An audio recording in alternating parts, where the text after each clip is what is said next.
to another episode of the Live, Laugh and Eat show. My name is Benedine Otto. I'm a certified transformational nutrition coach. I am an EFT practitioner, and I'm also the managing editor of a magazine called the Live, Laugh and Eat magazine. Now, our special guest today is Kim Klein. Now, Kim Klein is a life coach, a certified holistic health coach, a certified Feng Shui practitioner, and author. She's also the founder of Kim Klein Life Coaching and Wabi-Sabi Women, and is the author of Damn, the Pusherman, Sugar, the legal drug that is keeping you sick and fat, and 9 Degrees North, a young adult fiction novel. And she's also a regular contributor for the Live, Laugh and Eat magazine. Now, welcome, Kim. I'm so glad for you to be here today. Thank you, Bernadine. I appreciate it. I'm glad to be here. So, Kim, before we start, can you tell our listeners how did you get started in your career, and tell us a little bit about your story? Okay, well, let's see. It's a long story, but I'll make it short. I got really interested in Feng Shui early on, and Feng Shui is a Chinese, it's called the art of placement, and I can tell you a little more about that later. But that works with someone's environment. And so when someone calls you for a Feng Shui consultation, they usually have a issue that they're working with, either finances or relationship, health, whatever. So, when I started working with people in their homes, I thought, well, if people's own energy was stronger, it would really complement this, not just working with the environment, but working with them. So I enrolled later in IIN, which I believe you went there. Did you go there too? Yeah. So I went there to work, to become a health coach. And then as I started working with as a health coach, I started working mainly with women, and they seemed to all come to me with the same issue, which was, I want to lose weight. And so when we would work together, it dawned on me that it always came down to self-love. That when someone didn't, if you really care and love yourself and know how to do that, because we're kind of afraid to do that, we think that's kind of a taboo, weird thing, we make better choices for ourselves. So that is when I went into life coaching, because I thought I need to know how to work with people around their limiting beliefs and their limiting thoughts and their self-worth and the way they value and respect themselves. So it went from Feng Shui, which was working with the environment, to health coaching, which kind of worked more on the nutritional side of things, and then into life coaching, which worked more with the way we think, feel, our mental state, our emotional state, all of that. And it all worked really well together. So I kind of had that little triad, that little thing. So that's how I got started in it, and that's amazing. And I know you also work with people that are going through life challenges and life changes. Now, can you tell us a little bit, how do you guide and support people that how do people grow? How do you support them to grow through life changes and challenges? Well, that word life coach is kind of a woo-woo term, and people don't really understand what that is, and they think, why would I need a life coach? But we all have issues and things that we work through continually through our whole life. And sometimes we need a little bit of assistance with that. And coaching is not therapy. Therapy is kind of like going back and working with, maybe trauma or things that had happened to you in the past, things that you need to get over. Whereas coaching takes you from where you are right now and helps you to see a way forward, like to get to the next step. So we work with the way we think about things, because we all have what's called limiting beliefs. Like maybe you were raised in a family that told you, you're not even aware of this because you're little, right? But let's just say you came from a family who said, oh, you're so silly, you'll never amount to anything. Or, you're not as cute as your sister, or whatever these things are. And we hear them, or we watch the way our families interact with each other. And it's not necessarily family, it can be peers too when you get a little older. But those thoughts, the more they become beliefs, and they keep us stuck. So we go back, we work with our limiting thoughts and rethink them. We learn how to look at things different. We really work with self-worth, self-value, belief in yourself, a real belief in yourself. And coaching is also just listening, and the client usually has all their own solutions and knows what to do, because we all have this inner wisdom that we can if we quiet ourselves. Yeah. I love the self-beliefs because I mean, I work with my clients with self-beliefs, and it's true what you say. If you believe something, you know, you believe that. And, you know, if you believe that, like in weight loss, I will never lose this weight. I will always have, you know, I will always be overweight. And like you said, it comes from when you were small, you know, people telling you, oh, you will never, you know, you will always be overweight, or you will never have a good job, or, you know, it just sticks with you, you know, through your life. And I think it's great to, you know, to help people with limiting beliefs, you know, what they believe, and you know, the challenges they are facing every day.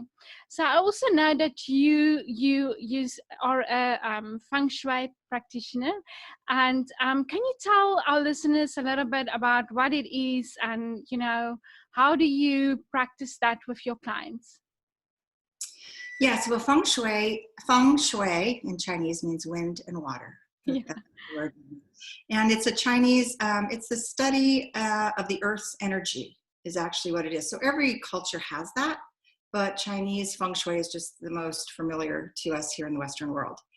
And what it is, it's we work with our environment to bring it in alignment or harmony with the people who live there. So your home is like a mirror of you. Like there is there's what's called an energy map that they put on a house or an office, or, you know, wherever you're working, your space. And there's different life areas in there. There's your relationship, there's your career, there's your spiritual growth, there's your family, there's all these different life areas. And you can tell from walking into someone's home where they might have blockages. So they call feng shui like the acupuncture for your environment, because it opens up those meridians. It creates a clear path for positive energy, qi, to flow. And if you believe that everything is energy, which we have been told by science that everything is energy, we can affect it. You know, we can have it work for us. So we work with our homes, we work with the way we place our furniture, the colors we use, because that creates an energy. We bring in living energy, which can be plants and animals and all these things. And clutter is like the #1 no-no in feng shui, because it creates blockages. And so if you have a block in your career area, you're not going to get as far as, you know, you want to go. Or if there's something happening in the relationship area, maybe there's a lot of superstition in feng shui. It's a lot of it's based on, you know, the I Ching, the Tao, folklore, a little bit of superstition, science as well. So, for example, if you kept that, metaphorically would mean somebody's leaving all the time. So it's little stuff like that too that makes it very fun and very interesting for people. But you can work with your home and affect the way, you know, your life goes. That's very interesting. I remember somebody, or I read it somewhere, you know, especially in your bedroom, if your bed is against the wrong wall, you know, I don't know what that means, but, you know, it has to be on the right side of the room. Does Well, that mean anything, or? yeah, instinctively as humans, we like to know what's behind us. Like, Okay. Yeah. like we like to be supported. Like you're sitting right now with a wall behind you. Mm-hmm. So you see out in front, everything in front of you. There's nothing that's going to sneak up behind you, right? And so in your bed, you want your bed to be on the wall where you can see the door. Okay. Because it relaxes us instinctively. Even though you might not think, that might sound silly, like, oh, I don't need to see what's coming in, nothing's coming in. Yeah. But if the back was to the door, like this doorway right here, if this was my bed, I would never know what's really coming or what's behind me. So my body doesn't totally relax. So in feng shui, you know, health sleep is like right up there with what we eat as far as how important it is that we get sleep. That's when our body heals, when we're Yeah. sleeping. Yeah. So to get a better night's sleep, you do this placement where you place what is called the command position, where you have the widest view of your room. And that doesn't just apply to your bedroom. That applies to also like your office, your desk. You wouldn't want to be facing a wall. That kind of symbolically means you're hitting a wall. You can't go forward. So you want to be able to see as much of the room. And you probably notice instinctively too, like if you go into a restaurant or into someone's home, you pick the chair that has a really nice view. You don't want to, when you get the chair that sits facing the wall, you're like, oh great, I got to sit here and face this wall. It doesn't feel good. It doesn't feel good. Yeah. So that's the kind of thing Feng Shui does. So it can really help so many things, but your health too, because of this, the energy that you bring into your home. You want to use colors and things that are relaxing in the bedroom. You want to use more vibrant colors that stimulate conversation and stuff for a living area or your dining area. You want to balance what's known as yin and yang, the male and female energies, the polar opposites of one another. If you have too much of either, it can, too much yin, which is the female, the soft, cushiony, overstuffed, you can get really lazy and never want to get out of your chair. But if it's too yang, too cold, metal, steel, it can create really uneasiness. So there's a whole science behind that. Okay. Do you go out to people's houses and, walk in and say, okay, this needs to change because, we have to get the energy flow here. And do you go to your people's houses, your clients? When I first started, I went to school in 1999 for this, and it was a 3-year program in San Francisco. My clients were all, I went to their physical location, whether it was a home or an office. I've done wineries up in Napa, things like that. People have you do it before they even build a house or something. They want to see how it's situated best on the land. But we also do them virtually, remote. We just have the clients supply us with their floor plan. We put the map on it. We see all this. We also do a big questionnaire, find out all their concerns, what's working, what's not, get a whole bunch of story. And then we do like this, like you and I are doing with a Zoom call, and we share screens with the map. And I always make suggestions. I never, and I try and do what's easiest for clients and see what works instead of like knock a wall down. Like, oh, this is really bad Feng Shui. You need to take out this wall. We try and do what's reasonable and affordable. No big shopping, brand new furniture stuff. We try to work with what you have and just move things around, see, and then I have my client get back to me. What's happening? Is that working for you? And if not, we kind of make a few more adjustments. But yeah, it's a very interesting, and also your intention. And this is with your health too. Like when you set an intention that you want something to change and it's important to you, it will change, because intention is really the most important thing. And same in Feng Shui. If you were to call me and say, Kim, help me, my career is just not going anywhere. Well, already your intention is that you want your career to go somewhere. So when I come to you and we start talking about what you can do, and you're going to do that, you're going to implement those changes because you believe in it. And there's a lot of power in what we believe in. That's very, very interesting. Very interesting. You also, I want to talk a little bit about the book you wrote, or one of your books. And I mentioned the book, in your bio. And it's called Damn the Pusherman, Sugar the Legal Drug That's Keeping You Sick and Fat. Now, can you tell our listeners about what is this book about and who will benefit of reading this book? Well, I wrote it. It's actually a booklet. It's only like 70 pages. It's really a small little booklet. And I wrote it when I was going to school at IIN, because I was learning so much that I wasn't even aware of about sugar and the dangers and the damages.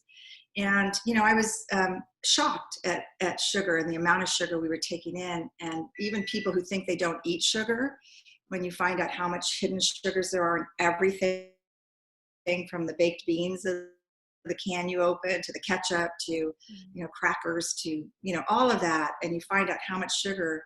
And when you find out all of the health risks when you eat too much sugar, it's very eye-opening. So it's just a brief little booklet that was really written to help people that, like me at that time, that were very unaware of how much sugar.